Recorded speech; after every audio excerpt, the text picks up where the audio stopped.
Your Bombera Chef is here! Leche puto naman ang isi-share ko sa inyo, Ma'am Shiz. Perfect ito para isharon sa handaan. Pwede ring panregalo at baon ng ating mga junakis. Madali lang ang pagluluto at isi-share ko sa inyo ang sikreto ko. Para sa ating smooth at milky leche puto, syempre gagamit tayo ng milk powder. So, Ma'am Shiz, Bear Brand ang gamit ko para sa ating ginagawang leche puto. So, ayan.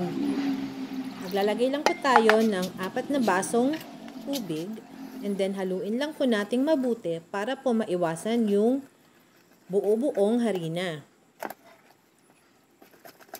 After po na mahalo nating mabuti, syempre po, huwag po nating kakalimutan na ating pong i-strain para po matanggal yung namuong harina. At residues po na galing sa mga insekto na minsan ay nahahalo talaga sa harina. After po nating may strain, iset aside po natin para naman po sa ating leche mixture. O, meron po tayong 6 na itlog.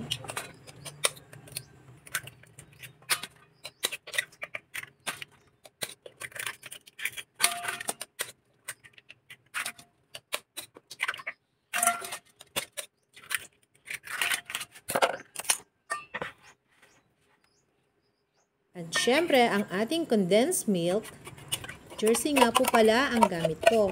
Kasi po, tested ko na po ito na yummy talaga ang magagawa mo.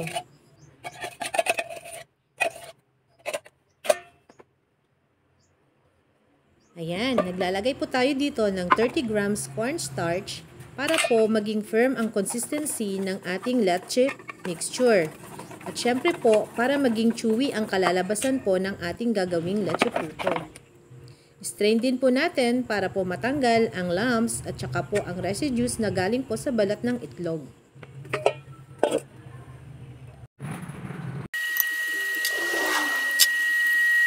Ayan, i-grease lang po natin ang ating puto molders gamit ang cooking oil. At lagyan na po natin ang ating leche mixture. Kalahati lang po sa lagayan para po hindi po umapaw o umalsa kapag nasobrahan po natin sa init.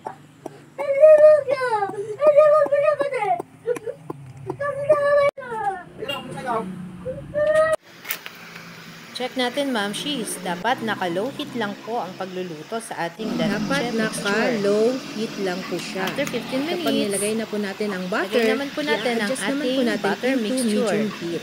At this time, ilalagay po natin sa medium heat ang ating apoy. Kaya na nga po ang ating leche puto. Mga Ma'am Shiz, palamigin po natin ng 10 minutes ang ating leche puto bago po tanggalin para po hindi po siya dumikit. Siyempre po, mainam na gumamit tayo ng timer para hindi masobrahan o kulang sa luto ang ating leche puto. At ayan na po, packing na po tayo. Ayan, Ma'am Shiz, pwede rin natin gawing makulay ang ating leche puto. Lagyan lang po natin ng flavorings ang ating butter mixture at para mas kaaya-aya sa mga bata. Pa-heart and share naman dyan, oh. Follow me for more. Thank you!